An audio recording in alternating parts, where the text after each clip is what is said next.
Hello and welcome to The Real Deal, a Real Madrid podcast, coming to you on the eve of El Derby Madrileño. Joining me as always is Loconte. What's up, my guy? Yo, what's up? How's everybody doing? Great. And for the first time, new to the Real Deal family, you'll be seeing him a lot more often, is our guy Xavier. You might know him on Twitter at Xavi That Dude. What's up, my guy? How's it going, man? Thanks for having me on The Real Deal. Thank you for being here. We're excited. Look, guys, it is the eve of El Derby Madrileño. Always a difficult game for us in league, as we were discussing off air. Always a match where, like, anything can happen, and I will not be shocked. Like, just wild things tend to happen in that match. And I'm not going to sit here and be like woe was us. But things that happen to go against us, like in weird, I'm like, oh, well, sounds about right. It's a derby, right? At the Metropolitano. Sounds perfect. But all that being said, we are a squad that has won its first 7 games of the season, both La Liga and Champions League under Xabi Alonso. We've seen clear marked improvement from this team. And dare I say, we're just looking a lot more cohesive as a unit. And we are relying less on individual brilliance, even though Kylian Mbappe is the best player in the world. It's just because he's so awesome. That's why, like, he's scoring all the goals. But it isn't like how it's been in years past where, oh my God, we have no ideas. Player X, please save us, right? Like, we have ideas, and the team is doing well. Mbappe is just the one who's on the end, scoring a lot of the goals. But Vinny's playing well, Artist playing well. I mean, the whole squad is really, really doing a good job. Let's dive in from the top, guys, and start here. Xabi has done a lot of rotations through the first 7 matchups, and he made clear rotations on Tuesday's match against Levante, with the clear idea of having certain players rested to start on Saturday at the Metropolitano. So let's go with our projected 11 for Real Madrid. Since you are new, Xavier will start, or Xavier, excuse me, Xavier. I'm trying to turn you French all of a sudden. Xavier, we'll start with you. Yeah. So I think with Xavi, first and foremost, let's look at the past 7 games. We've had 7 different starting lineups. So this is not as easy as under Carlo Ancelotti, where we were able to predict the 11 3 weeks before the game, right? Like, let's just be honest. Unless someone was injured, we knew exactly who was starting. So Xavi, for me, I think he might throw in a tactical wrinkle somewhere on the pitch, right, and surprise us. But my expectation is that our starting 11 tomorrow is going to be obviously Thibaut Courtois in the back. And in fact, he was doing drills today, as I saw published by the club. Yeah, him in possession, which is good to see. I think at right back, we're going to see Danny Carvajal. I think we're also going to see Dean Huijsen. We're going to see Militao come back into the game. So Carvajal, Militao coming back because they were out injured, or not injured, but, resting. Mm-hmm. And then at left back, we're going to see Carreras obviously move back into his natural role there. That's going to give us the most solid defense. I think in the midfield, obviously there's a question about should Jude Bellingham start or not. I think Xavi ends up giving him the nod, even though Simeone is probably planning for him not to. I think Xavi just ends up doing it. I think that's his tactical wrinkle, is he brings in Jude Bellingham into the starting 11. I think he also brings Tchouaméni back into the fold now that he got rested for a game, and puts Fede Valverde. I think he also goes with the front 3 of Vinny on the left, Mbappe up the middle, and Franco on the left-hand side. And I know a lot of people are going to be like, why are you picking Franco? Oh man, Arda has to start. For me, I think Xavi really rates Franco. He really rated Dean Huijsen, and he really rated Carreras, and he really seems to want to build with those 3. And I also think Tchouaméni. Franco gives us a presence on the right-hand side that no other player really does, in a sense, right? Like his ability to receive the ball, beat it, even though he's not beating his man one-on-one as much as we would like, and he makes some of the wrong decisions, just that natural ability forces the defense to move over. So for me, that's my starting 11. All right, Loconte, what do you got? I mean, yeah, pretty much quite similar. I'm still torn between Arda or Jude, because I still don't know if Jude is really fully match fit, even though Alonso said so. Aside of that, it's kind of expected. He might throw a curveball with Rodrigo instead of Vinicius. Would not be shocked with that. Mm-hmm. But outside of it, I don't see many changes really happening. If there's a curveball, it's definitely going to be Rodrigo instead of Vinicius.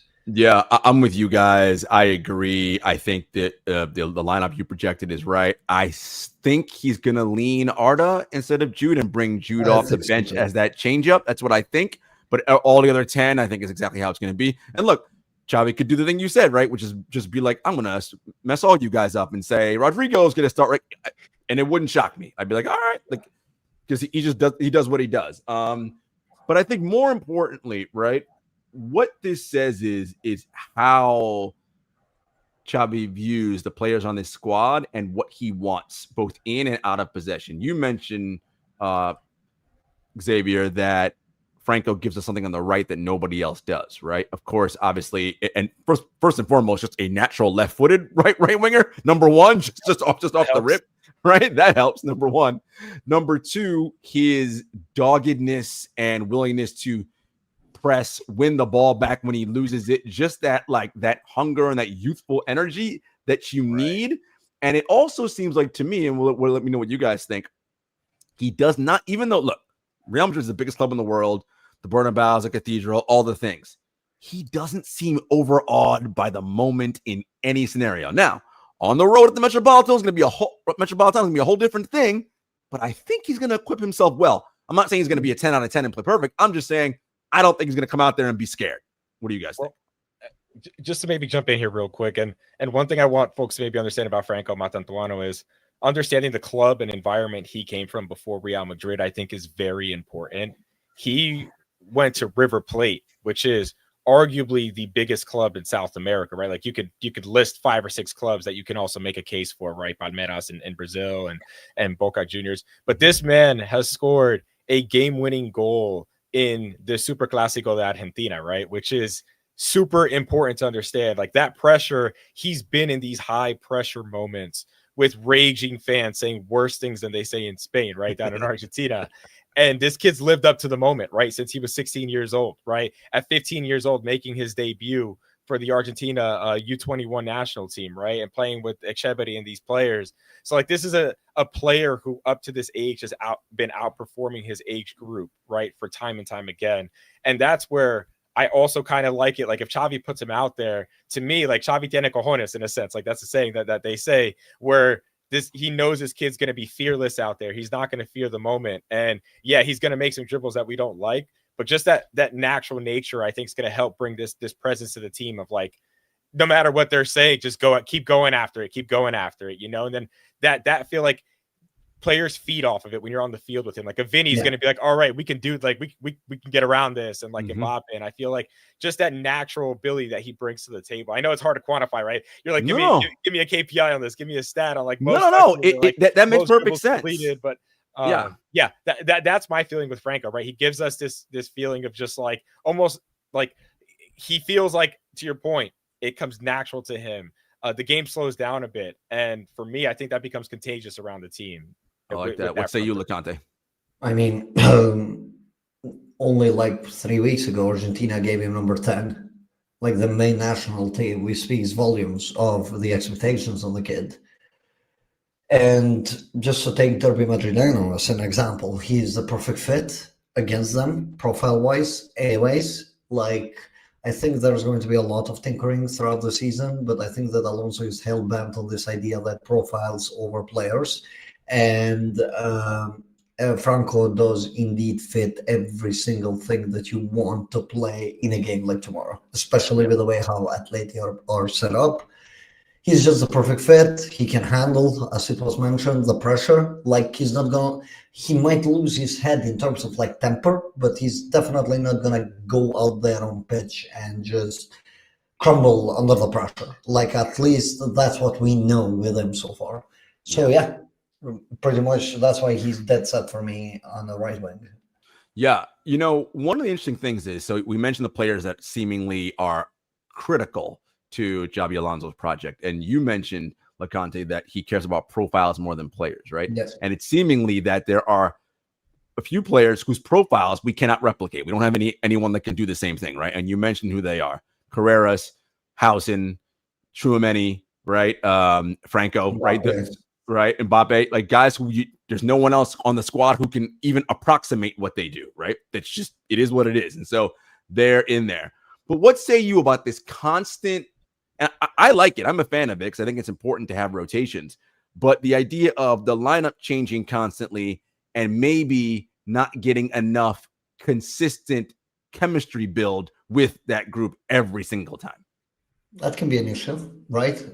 Always, as you head into the season. But I like to think that they're also taking this into consideration, the physical state of the players and their health. Like you saw 3-at-back against Levante away, which was a big ballsy move to play it for the first time because he wanted to preserve Militao and Carvajal at any cost. That's also important. But yes, chemistry might be a little bit off, especially with Camavinga and Bellingham now back and looking to increase the minutes. But we're also seeing a player like Ceballos feel a lot more comfortable and natural. So Alonso mentioned this on today's presser, where he went like, over the past week or so, we have upped the intensity on the training by a lot, and that's going to show on a pitch, which I think is very important.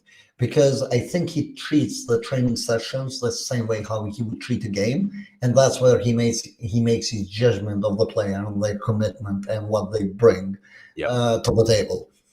So ultimately, I think he's going to have to settle into a more bona fide 11, if I really want to call it that, at some point.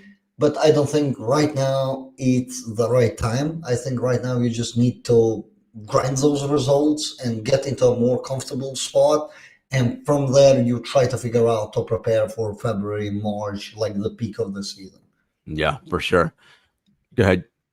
Yeah, I was just gonna. I think that's a good pivot right there at the end, because what I was gonna jump into was, if you look at the schedule holistically here, we had the first international break already happen. Now we have the second international break coming up, and then if you look at our fixture list after that, it becomes a lot more difficult.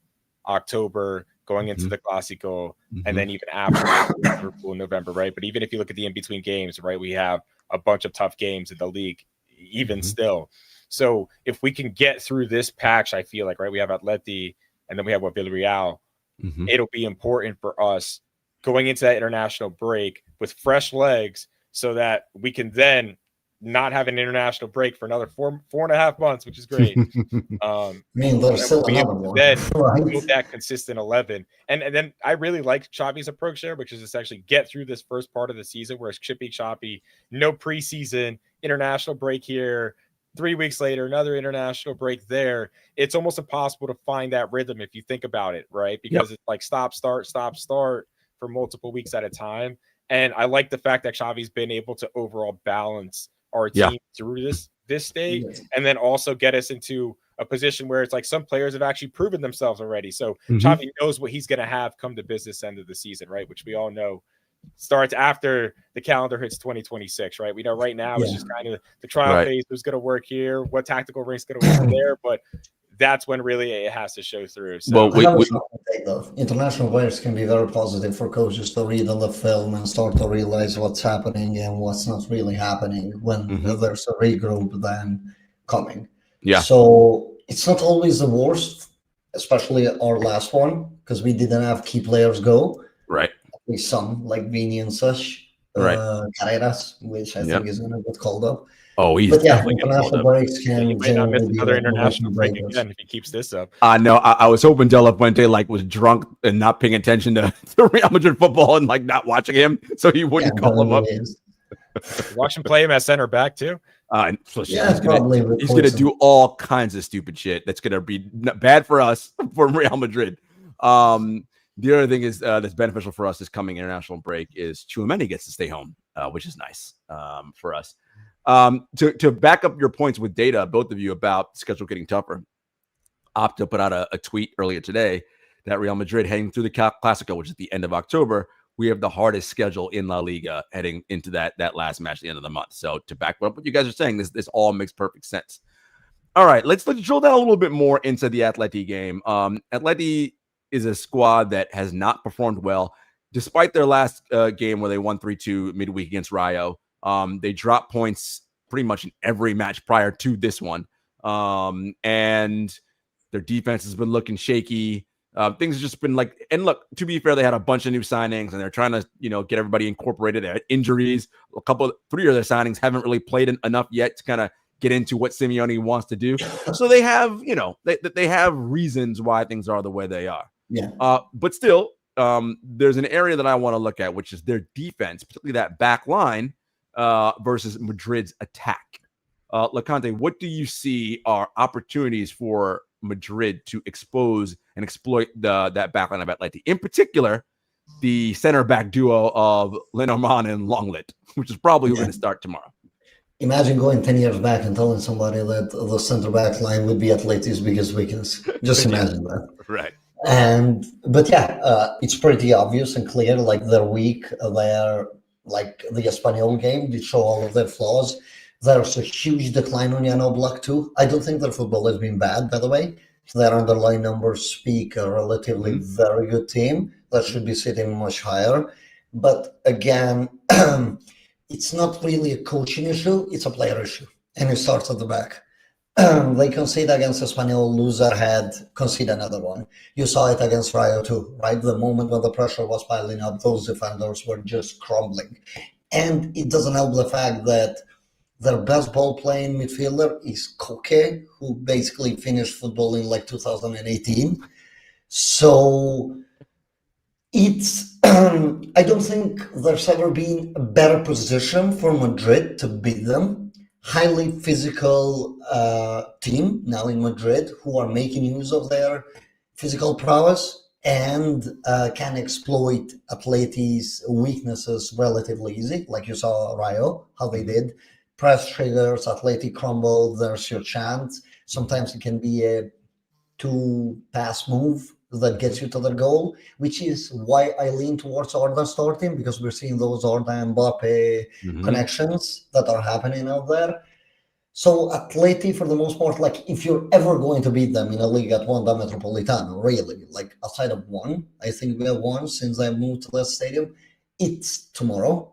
Because of how Madrid are structured and their attack, like let it be a Rodrigo, Mbappe, Franco, or Vinicius, Mbappe, Franco. Both Vini and Rodrigo are different players, but both of them can bring similar levels of damage, especially if Cholo decides that, hey, I'm actually going to sit back a little bit more for this one because I can't risk this football that I've been playing so far in La Liga, not against these forwards.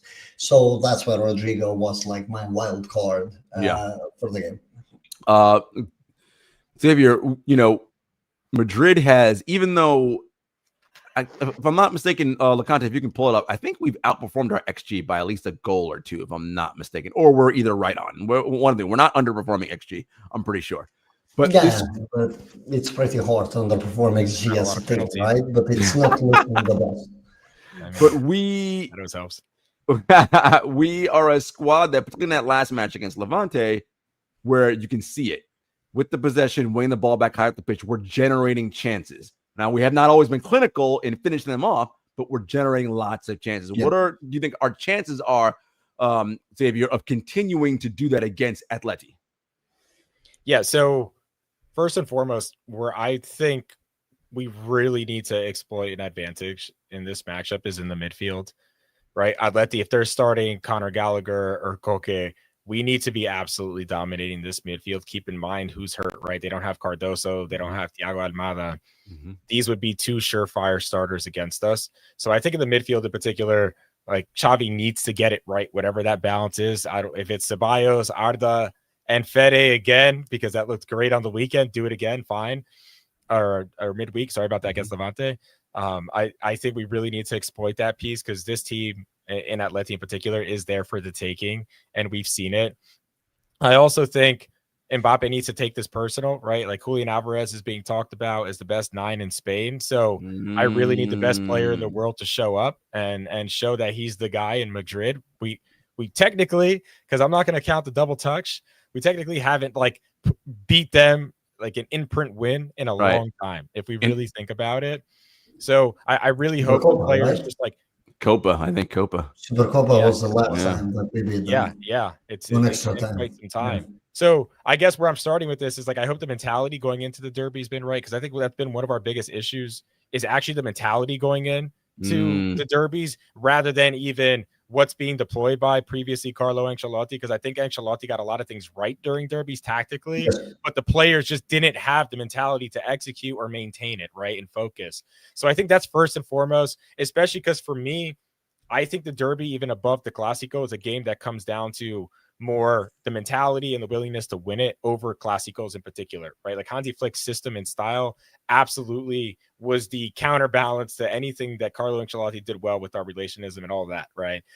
I think with Xavi in particular, he has built more of an imprint in the system, but I need the players to buy in the 61st minute when things aren't going right. Right. Like that's what I need in this game in particular more than any other, because it is the derby Madrileño. We all know, we've watched so many of them. Right. It comes out to that one split decision. Right. Camavinga leaving his leg late on a tackle, or was that Tchouaméni? That was Tchouaméni, I think, last year.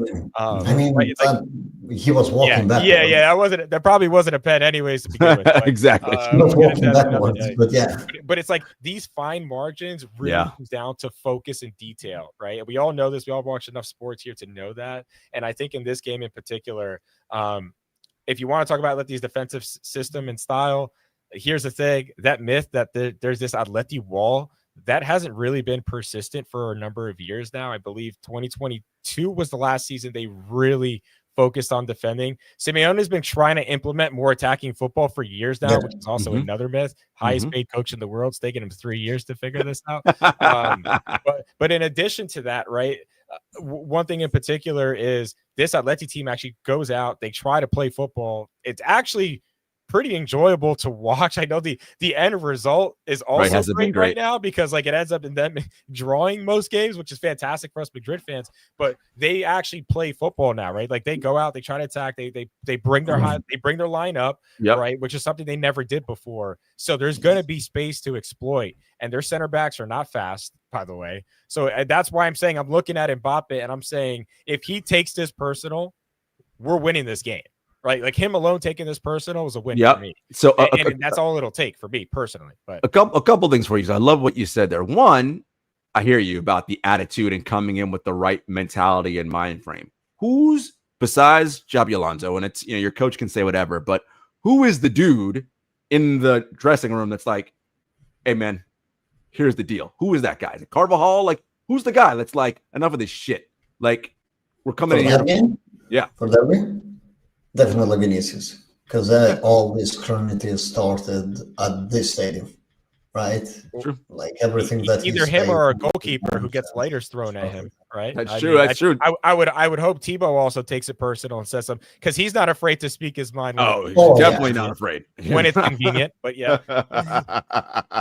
Okay, I love that. Now, you mentioned Atleti switching, like they're playing Atleti, and they have been playing more attacking football the last few years. But does Simeone fight his better nature in this match? And if all of a sudden they go down a goal early or something, does he then get nervous and say, we're retreating. Let me get these guys more defensively sound? Does he fight his better nature, or does he keep that attacking style going?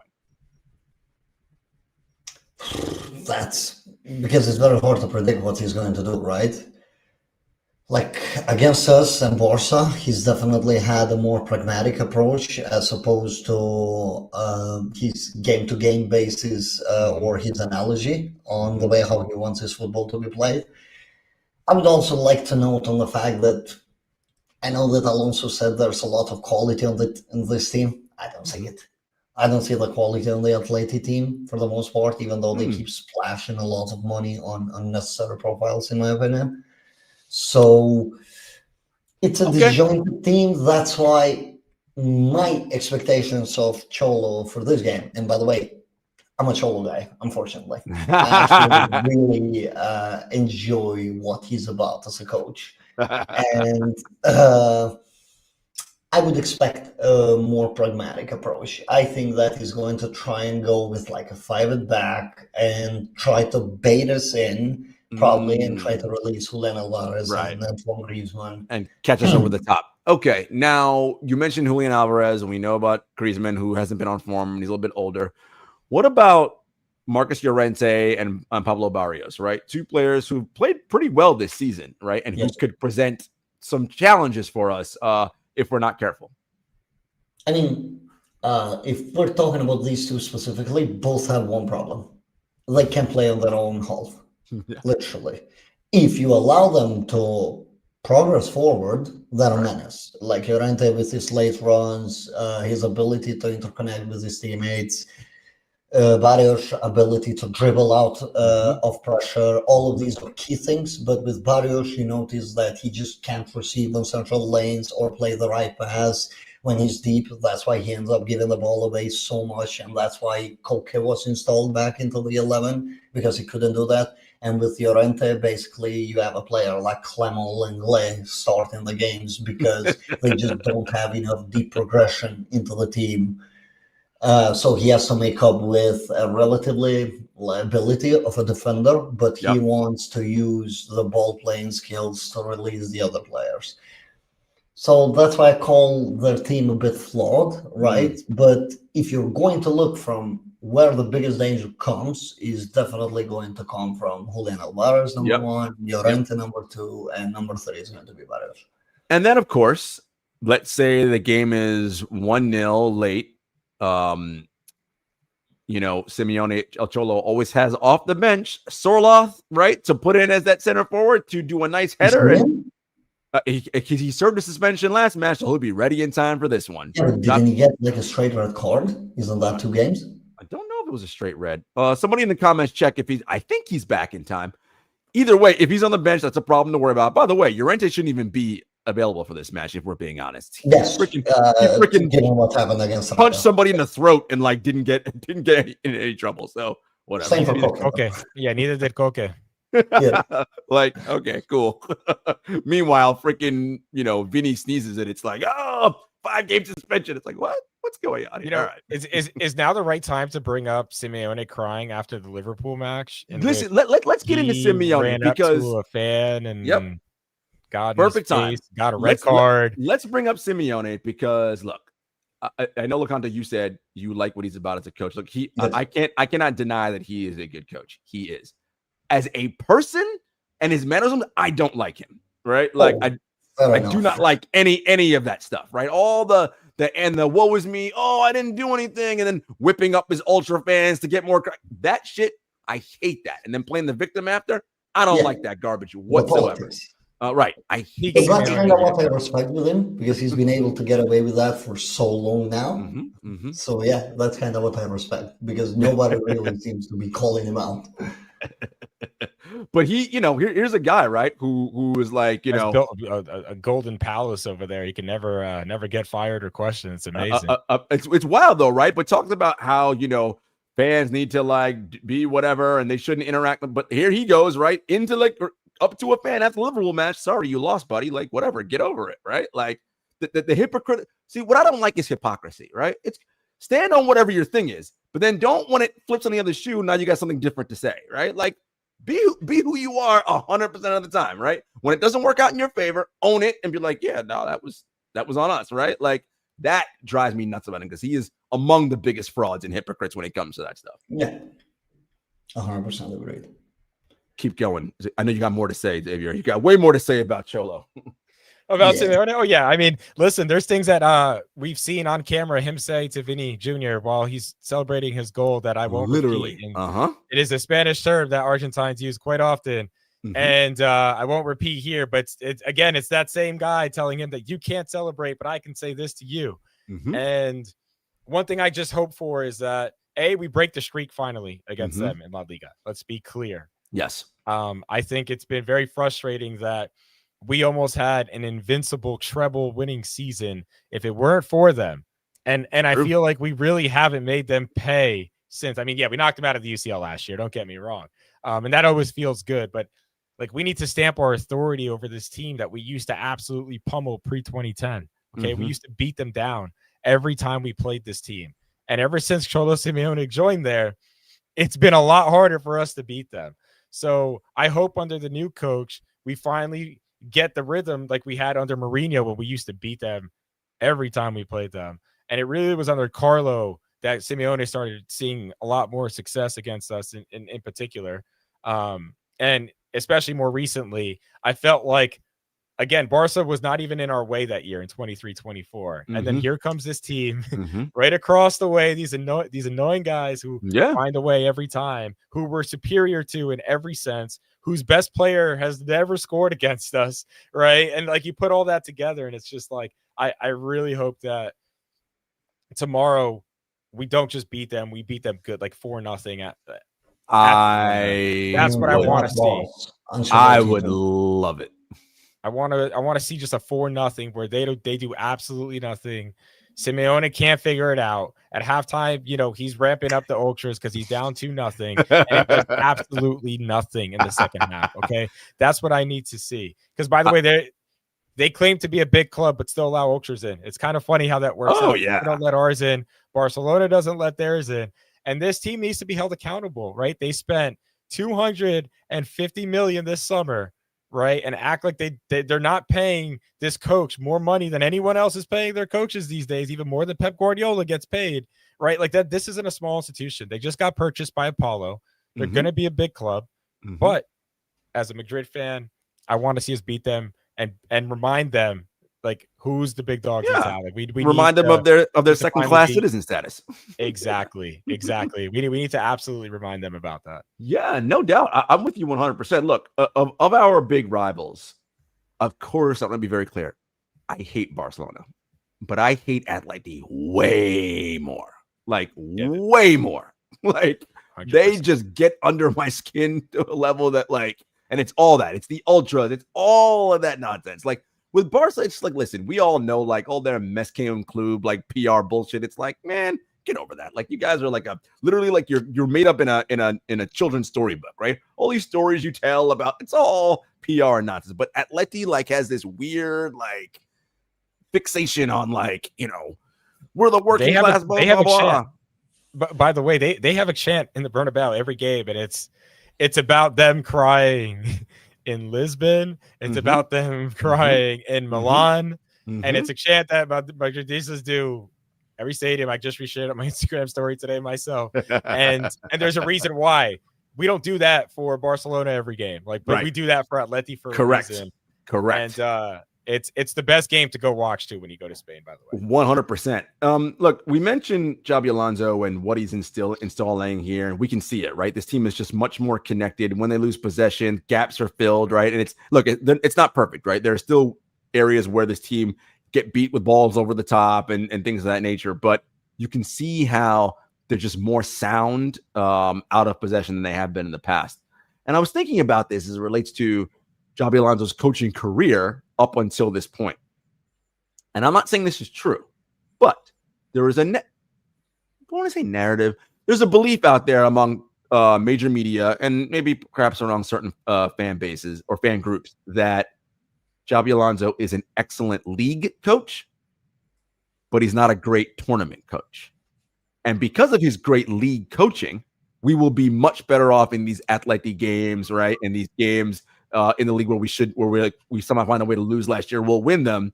But for whatever reason, we may not be as good in knockout tournament competitions, right? So our floor will be much higher, which is good for the league, right? And consistency, but maybe our ceiling won't be as high as it was under Carlo. What say you guys to that? I mean, I wouldn't agree with that notion, given how young of a coach Alonso is.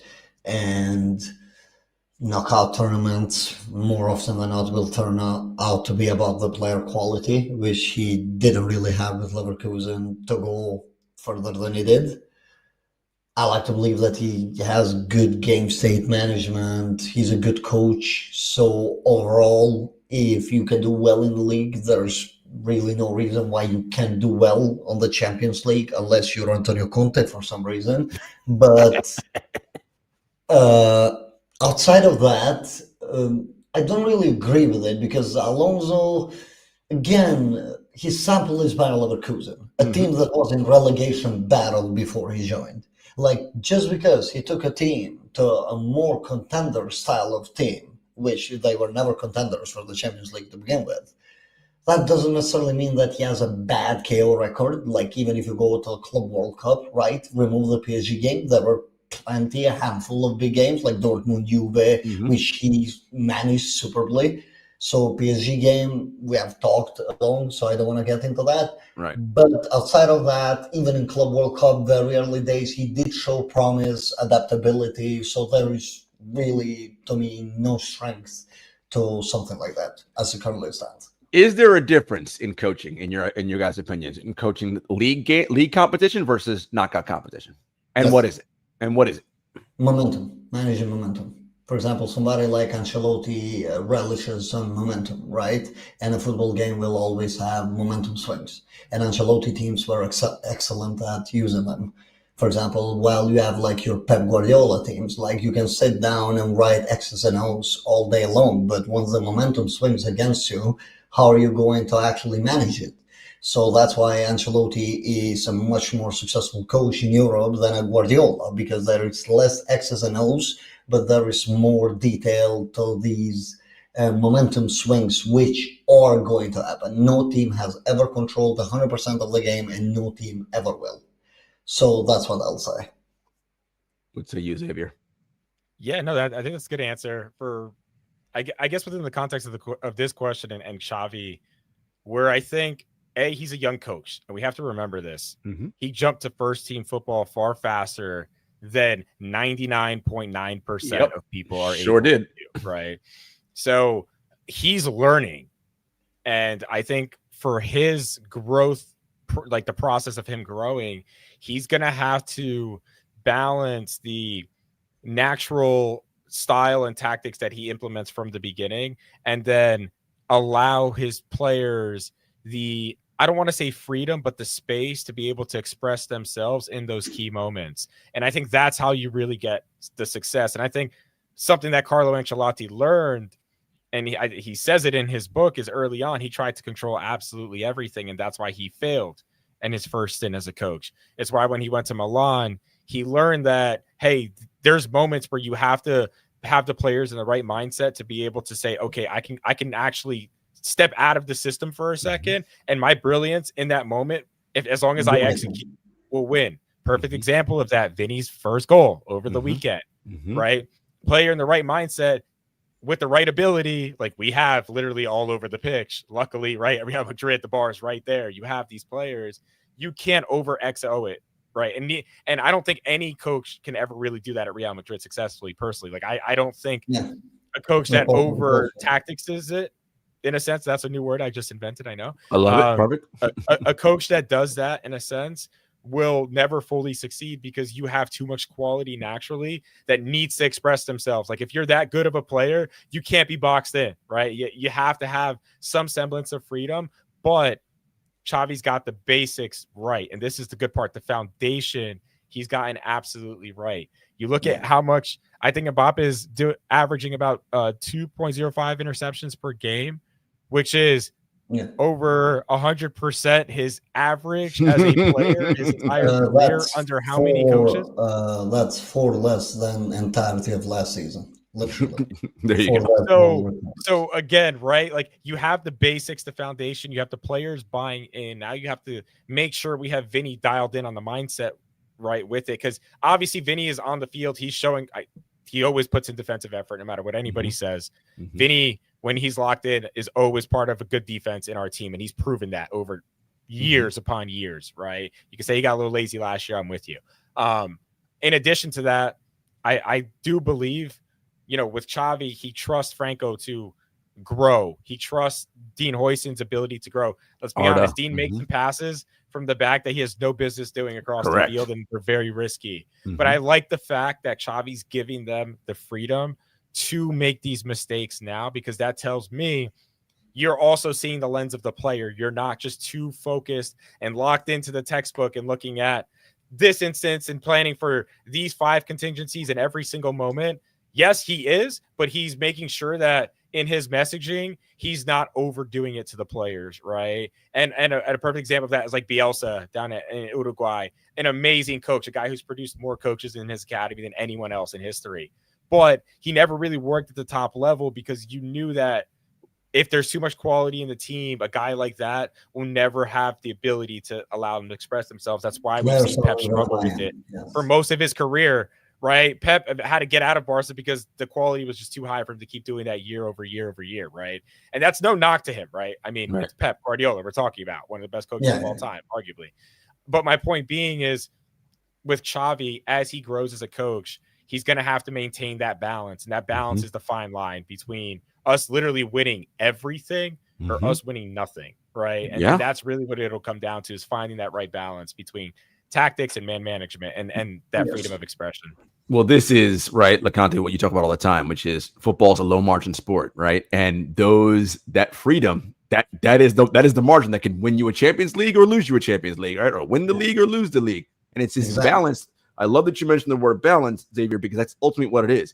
It is structure, but freedom within structure, right? Like, okay, you know what your core principles are supposed to be, right? When someone moves here, you can't leave this space wide open. Someone has to fill it, right? All those basic things. But once that's drilled and you have that down to perfection, okay, I will let you express yourself, right? That Vinny Travella goal against Levante, first of all, he was on the right side, right? Switched sides completely, right?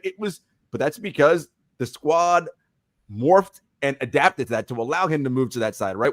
How many times in the past have we seen literally 5 dudes on one side of the pitch and it's like, there's no one on the other side. What is going on, right? And we get cut up and exploited that way. You don't see that happening now, and I think that's the biggest thing, right? Xabi Alonso implementing that structure, and then, okay, now within your structure, you're free. And he said it in today's press conference, we have to be variable in our attack. We got to do different things. So he's saying, yes, I want them to be unpredictable and different. We don't, right? But once we lose the ball, get your asses to counter press, get that ball back. Everybody get a zone so that they can't slice through us like Swiss cheese, and we can get back on the ball, right? And I think that's the biggest thing that's going to take, as we said, right? We won't see the finished product of this maybe for a full season, right? For a full year until we see the best version of this. Of course. One thing I just wanted to add to that too, really, really quick here, is what I love also about Xavi is his like safety valve when in doubt, nuclear button on offense is just shoot the ball. And that's what I love. He encourages everyone. When in doubt, we've done 30 passes back to back. Just shoot the ball. Like we saw with the Militao goal. And I think we're going to see more goals like that as the system refines itself. Because like when in doubt, we've done the Vinny and Mbappe thing. We've done the through ball from Arda. There's a guy open for 25 yards out, whether it's Simeone, Valverde, or both of our center backs who can both shoot, or Carreras who can shoot too, or Trent who can shoot too. This, like the safety valve is just when in doubt, shoot it from 25. No, of course, right? I mean, that was something that Ancelotti was trying to do too, but it was just so different now, because now there's better ball circulation, not perfect, but there's better. Therefore, there's spaces, right? And that's what's happening, really. You see like a player like Vini always trying to carry the ball into the penalty box as quickly as possible so he can create these overloads for the other players to jump in. It's just a very normal process of a coach to try and figure it out. To your words that he said, we need more variety in attack. We do need. I do believe that we have been slightly predictable as an offensive team, even though creating ridiculous amount of chances, by the way. But normally, Alonso is aware that as film on Madrid stacks up, the other teams will be able to figure out how to defend against this. So it's going to become harder. So that's why he speaks about adaptability and, going back to the earlier point, more freedom for the players. He's going to give that, and he's given that, honestly. You see Mbappe trying to dribble past 2 to 3 players. It's not like you're very rigid, which was mentioned, like Bielsa, where you have to do X thing at X time at any given point. No, this is a more fluid offensive team that is way more rigidly set up defensively against the ball because it wants to dominate the territory of the game. This is how I'm seeing Alonso's idea so far. Yeah, for sure. And look, you mentioned, Xavier, all of our guys, and when in doubt, shoot, right? Look, again, to quote Loconte, this is a low margin sport. Give luck a chance to happen. You put a shot on goal with pace and movement, and the goalie spills it out into the middle of the box, anything can happen then, right? It's just chaos. You want that, right? That is a good thing. You want that to happen. So I love it. Like, let everybody, you got an opportunity, shoot that thing. Which is also why I'm a very big fan of low-driven crosses. Like, it doesn't always matter if you have players there or not. That always causes problems. Can force a bad clearance, give you a corner, maybe an own goal from time to time. It's just an always a efficient move into that. Interesting part will be how the team will attack the box once Jude is back, because we know like his strengths there. So this thing is going to evolve yet again now with the players back. Like that's something worth mentioning. You know, go ahead. No, go ahead, Xavier. I was gonna say, it never hurts getting your only box crasher back on the pitch again, huh? It certainly doesn't. It certainly doesn't. In many ways, right? Like, so let's say in tomorrow's matchup, Arda Güler starts and Jude comes on at like, I don't know, the 65th minute. All right. Yeah. You essentially will have two different styles of play, right, from the squad, right, when that happens, right? Because Jude is not going to be, not that he can't, but he won't be deep lying, right? That's not what he's going to do. He can do that. But as Xabi Alonso said during today's presser, there are certain players who are static and other players who are very dynamic. Jude is not one of those static players. You stay here and do this. I have to allow him to do, yes, you help him build up. Yes, you progress. Yes, you. So it's like he expects him to be his you do everything midfielder, right? Which essentially is what he's been, right, since he's been here. And I think, again, that change up, that curveball will be something different for Atleti to have to deal with versus what Arda Güler presents. Yes.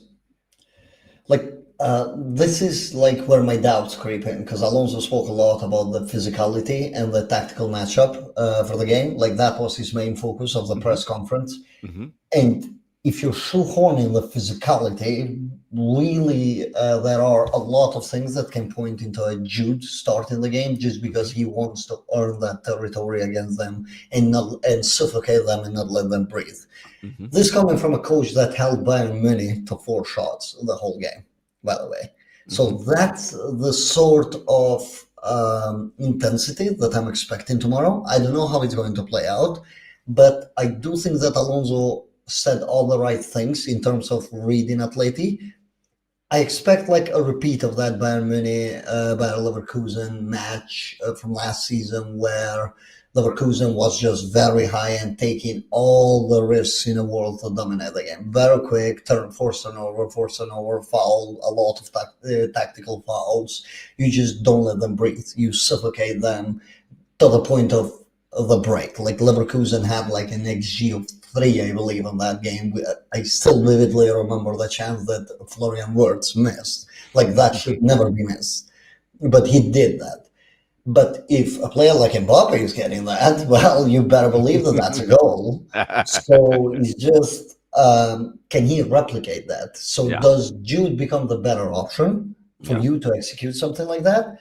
Or do you stick with Arda and then you go like 60th minute, Arda is probably drained out of energy, maybe Vini is drained. We don't know how it's going to play out. I need you to go like, I might have Camavinga and Bellingham here. So yeah, you're not going to breathe again. How lucky are we? You go, what? Let's bring in Camavinga and Bellingham off the bench. Yeah, exactly. Right. I think Xavi also may have already spoken to us a bit. He did play Arda 90 minutes. When was the last time Arda played a 90-minute game? And he just did that 2 days ago. For a club, for a team not named Turkey? Never. So, right? Like, I think that was I did notice that little detail, right? Like he played him a 90, and I'm at the time I was like, great that Arda finally played in 90 minutes, but I'm like, for the first time, the game before Atleti, is Zach Xavi telling Arda like, okay, you're gonna get the 90 before the derby, but Jude's starting the derby. Essentially, because a test of Arda on the right, because Arda shifted the role on that. He became more of like right wing / right 8 hybrid, which I really liked. But again, I don't think it's the best thing to do against Atleti. As I said, Franco just fits that. Yeah. And also, let's be real, we killed the game very early against both Espanyol and Levante, so there wasn't much energy being expelled out of the players. That's why you had like Tchouaméni come on. You had players where Alonso was just like, okay, I gotta keep you like fresher, hotter, because I have this game, and I can't risk you to have like 7 days off, and maybe on that game you just have cold feet because it's been a week off. Well, keeping in mind, folks, so we have this intensely physical, emotional, mental matchup in El Derby Madrileño on Saturday tomorrow. And then 72 hours later on Tuesday, right, we travel 8 kajillion miles to Kazakhstan. 11 hours, I hear. I heard it's 11 hours, huh? I don't know who. Listen, freaking Castilla might be playing that match. I have no idea who's going to be playing that match, right? Half of them at the U20 World Cup, but yeah. But that, right? So that's something also that I think Xabi's planning around, right? Okay, we're going to start. Endrick maybe he's going to start in that game. Who knows? Yeah. You would kind of he told Arda, listen, you get the Levante 90 and you get the Carrot 90. The Derby, sorry, bud. Bud. We got a question from Mahmoud 4869 in the chat. We can play both Arda and Jude together too. No, we can. And Xabi's mentioned that. Yes, I think that's Arda going to be the Jude ultimate goal. can play together. And I think in those scenarios, well, we know Simeone 1000% is going to have to play in that game, right? And if you're going to go 4 midfielders, it's either going to be Valverde or Camavinga as your other one when you play those two. But yes, they can play together for sure, no doubt about it. All right, guys. I would say the 2 surefire starters are definitely Fede and Simeone, but yeah, you can play those 2 guys together. Yeah, absolutely. And look, you talked about it too, Loconte, in that in ways to get Fede some rest. We have Camavinga coming back now, right? So that's an opportunity for Fede to get some time off, right? I mean, here's a guy who talk about full 90s. He played every 90 last season, right? Plus. So thank God he's going to get some time off. On pain injections. All of these are worth noting, on the pain that he suffered through to get here. Fede asked for a game off. Literally, that guy went to Alonso and he went can I not start this game? Well, and that's how you know. If he's asking, that means he's already worse than he should be, right? Because he should have sat 10 games ago. So if he asks, okay, it's real bad, right? So that's something to be aware of. You just pray that Uruguay don't call him up for no reason.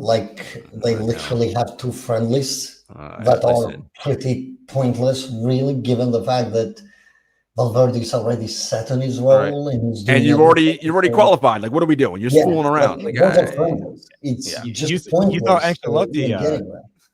thought Ancelotti used Valverde a lot. Bielsa, he never rests. He starts him every game. The guy who played 90 minutes of the second game for no reason at all. Literally, he'll be in Bolivia playing 4,000 kilometers above sea level. I don't think he can give you an answer. I think Madrid need to play some funny business and be like, "Oh, Fede's hurt. He can't go in this international break." I think we got to do some kind of funny business. I need that mysterious groin injury happening. We need some funny business happening here because magically back a week later, huh?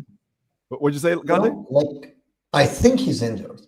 I genuinely think he's carrying some muscle aches at bare minimum, if not an actual injury going on there.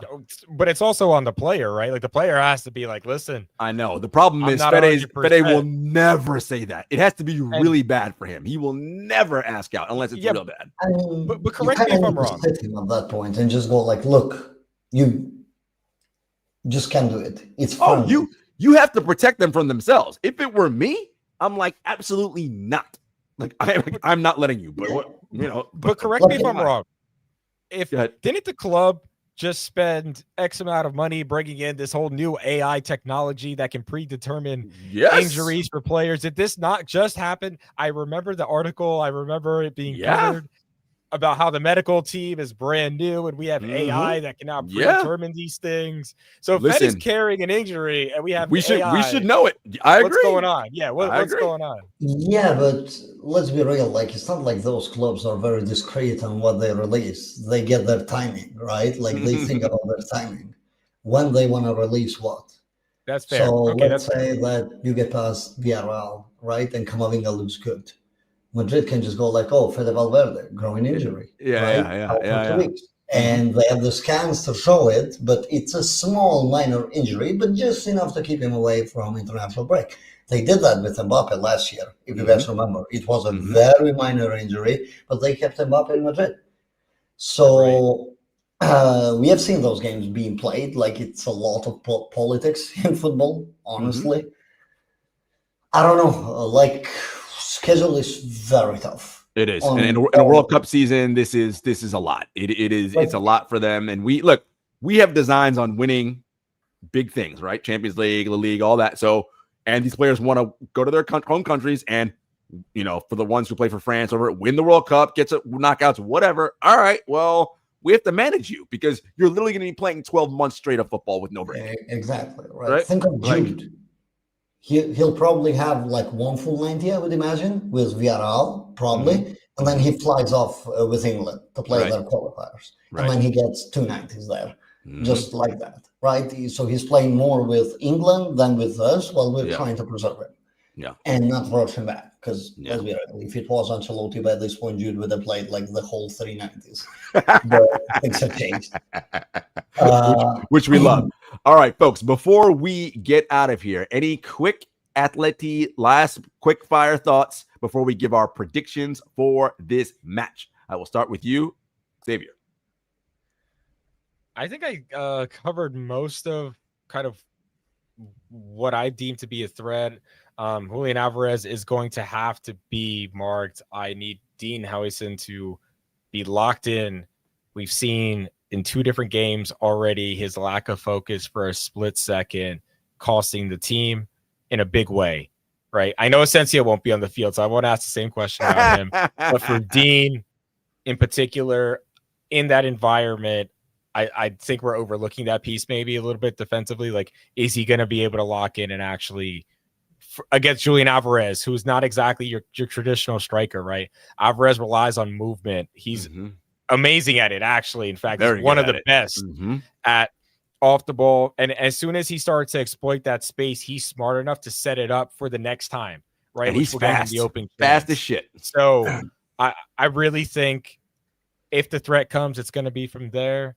And we really need to be focused on that because I can't understate how important. There's no one else that's really going to help him up top. I'll be honest. Like, I'm not really worried about Giuliano, his son. Griezmann, anybody. Yeah. I mean, I know Loconte's got this conspiracy tinfoil hat theory about Griezmann, but in a practical sense for myself and my lens, I think Julian Alvarez needs to be man-marked. We don't need to give up any set pieces that are unnecessary because that's another piece that's been weak for us, right? Corner kicks this season. So I'd like to see us maybe lock in there because I do think if Atleti's going to score, it's going to be Alvarez doing something amazing like he did against us in the UCL. Don't forget that goal he scored. Or it's going to be a dead ball, right? It's going to be some sort of free kick, or some corner. sort of corner and cross, and they're going to get a fluke header, and all of a sudden the pressure is going to go up. So we just need to be focused in those instances, and I need full attention from Dean.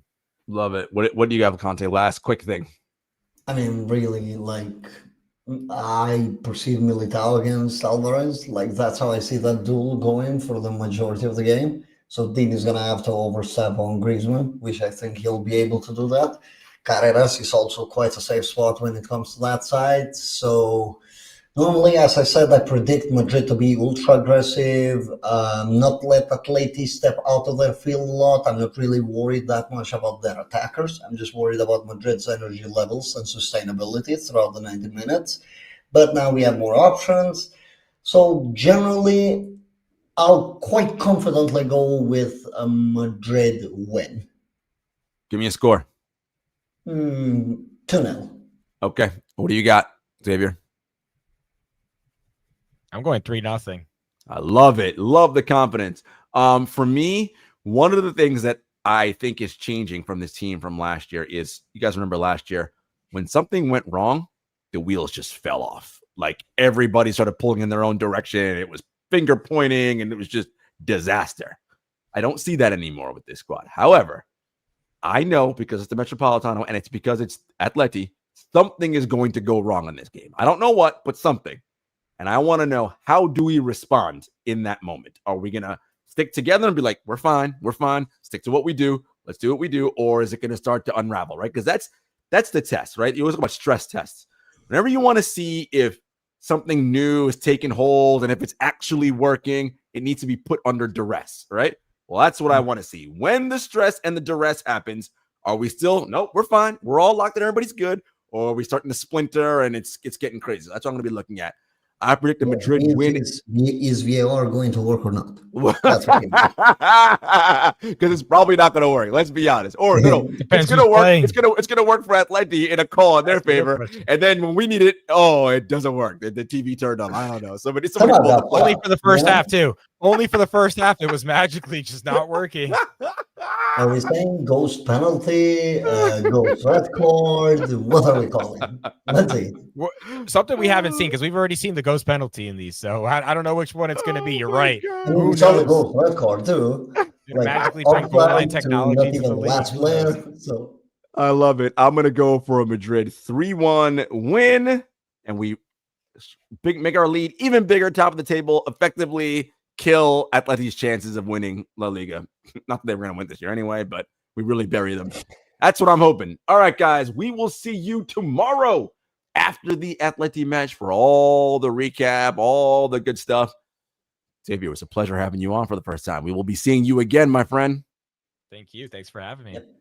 And Loconte, pleasure as always. Until next time, everybody, thank you. By the way, as you know, like the video, subscribe, share it with your friends, do all that. And we'll see you next time. Take care.